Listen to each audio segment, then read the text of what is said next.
नमस्कार। मैं ये वीडियो कुछ जानकारी देने के लिए बना रहा हूँ कि नॉर्मली हम दो चीज़ों को मैं इसमें अभी टारगेट कर रहा हूँ। एक एंडोमेट्रियल थिकनेस और दूसरा जो हम आईवीएफ में ओव्यूलेशन इंडक्शन करते हैं तो उसमें जब एग्स निकालते हैं तो कितने एग्स में कितना प्रॉब्लम होता है, अंडे अच्छे निकले कि नहीं निकले और एन्यूप्लॉइडी हुई कि नहीं। अब एन्यूप्लॉइडी क्या होती है, क्रोमोसोमल डिफेक्ट को बोलते हैं। यदि वो होती है तो फिर एबॉर्शन के चांस ज़्यादा रहते हैं, ब्लास्टोसिस्ट अच्छे नहीं बनते हैं। तो मैं दो पेपर जो अभी मैं इस दौरान पढ़ा हूँ जो मुझे रिलेवेंट लगे उसको मैं डिस्कस करना चाहता हूँ। एक तो बहुत इम्पॉर्टेंट अभी फर्टिलिटी स्टरलिटी में आया है, ये है through thick and thin time to stop worrying about endometrial thickness. मतलब आप देखोगे कि ये जो पेपर है, इस पेपर में through thick and thin time to stop worrying about endometrial thickness बहुत इंपॉर्टेंट स्टेटमेंट है। और ये जो भीतर इसमें जो लिखा हुआ है उसका मैं आपको थोड़ा सा एक जिस्ट बता रहा हूँ। नॉर्मली जब हम आईवीएफ करते हैं तो आईवीएफ में मैं हमेशा एंडोमेट्रियम की जो जगह है उसको मैं ज़मीन बोलता हूँ। इसमें 3 लाइन होती है, एक सेंट्रल लाइन, 2 इधर। इसकी जो थिकनेस है मोस्टली हम मोर देन 7 मिलीमीटर को आदर्श मानते हैं।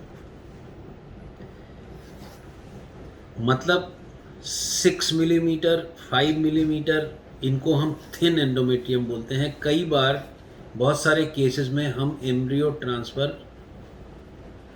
कैंसिल कर देते थे।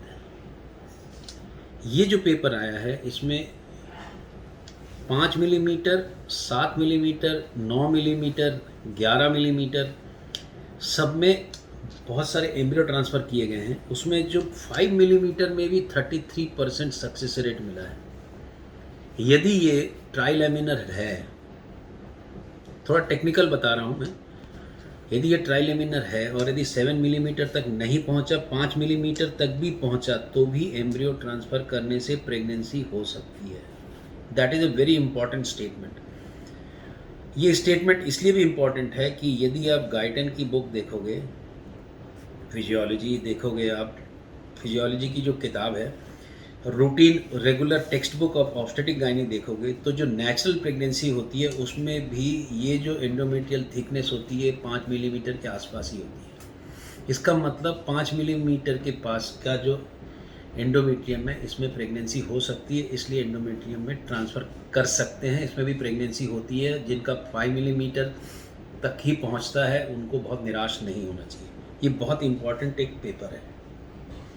एक दूसरा पेपर मैं डिस्कस करना चाहता हूँ,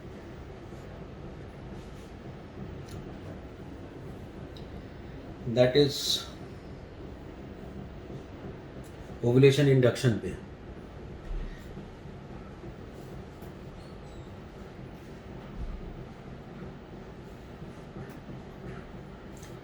ये ह्यूमन रिप्रोडक्शन का पेपर है 2020 का। No effect of ovarian hyper stimulation and oocyte yield on euploidy and live birth rates, an analysis of 12,298 trophectoderm biopsy.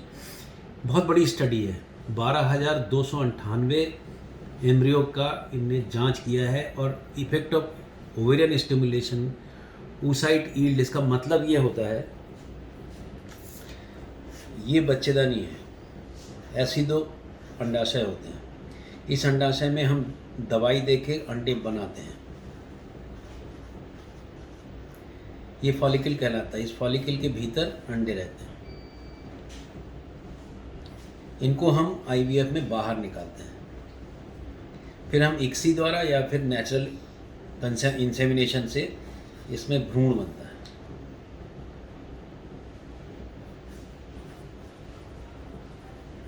फिर ब्लास्टोसिस्ट बनता है। ये जो ब्लास्टोसिस्ट बनने का यहाँ पर एक एम्ब्रियोनिक जीनोम एक्टिवेशन होता है। इसको जो क्रॉस करता है, ये अच्छे एम्ब्रियो ही क्रॉस कर पाते हैं, अदरवाइज ये यहाँ पर ख़त्म हो जाते हैं। ये जो ख़त्म हो जाते हैं इसका मतलब इनका जो क्रोमोसोम का जो डिफेक्ट है उसके कारण ये यहाँ रुक जाते हैं। मोस्टली ब्लास्टोसिस्ट में ऐसा नहीं है कि ये यूप्लॉइड ही हमेशा होते हैं, कि इसमें एन्यूप्लॉइड ही नहीं हो सकती, क्रोमोसोम डिफेक्ट नहीं हो सकता, पर इसकी अपेक्षा इसमें बहुत कम होता है। इसका जब एक ट्रोफोएक्टोडर्म बायोप्सी किया, जो कि फुल प्रूफ नहीं है, वो भी मैं बोलता हूँ कि ये पूरा बता नहीं सकता कि ये यूप्लॉइड है कि नहीं, पर फिर भी ट्रोफोएक्टोडर्म बायोप्सी में यदि यूप्लॉइड मतलब 46XX या 46XY मतलब 46 क्रोमोसोम वाला, 46 के +1 में भी एन्यूप्लॉइडी, -1 में भी एन्यूप्लॉइडी, ये बचने के चांस कम रहते हैं, 46 वाले ज़्यादा रहते हैं। मुद्दे की बात ये है, ये जो दिखाया गया है कि आप जब दवाई यूज़ करके खूब सारे अंडे बनाते हो, निकालते हो, तो अंडों की संख्या का एम्ब्रियो की क्वालिटी के ऊपर बहुत असर नहीं पड़ता। पहले ऐसा बोला जाता था कि कम अंडे निकलेंगे तो ज़्यादा अच्छे एम्ब्रियो बनेंगे, बहुत ज़्यादा अंडे निकलेंगे तो क्वालिटी ऑफ एम्ब्रियो अच्छा नहीं बनेगा। इसमें 12,298 एम्ब्रियोज का जब जांच किया तो देखा number of eggs, quality of stimulation, उससे इसका बहुत ज़्यादा असर नहीं होता। इसलिए हमारी कोशिश रहती है कि हम ज़्यादा एग्स निकाल के, यदि हाइपर स्टिमुलेशन में पेशेंट जाती है तो हम उसको फ्रीज़ करें और फिर फ्रोज़न एम्ब्रियो ट्रांसफ़र करें। ये 2 पेपर मैं डिस्कस करना चाहता था जो एक कॉमन आईवीएफ में जाने वाले पेशेंट्स के लिए बहुत इम्पॉर्टेंट है। सुनने के लिए बहुत बहुत धन्यवाद।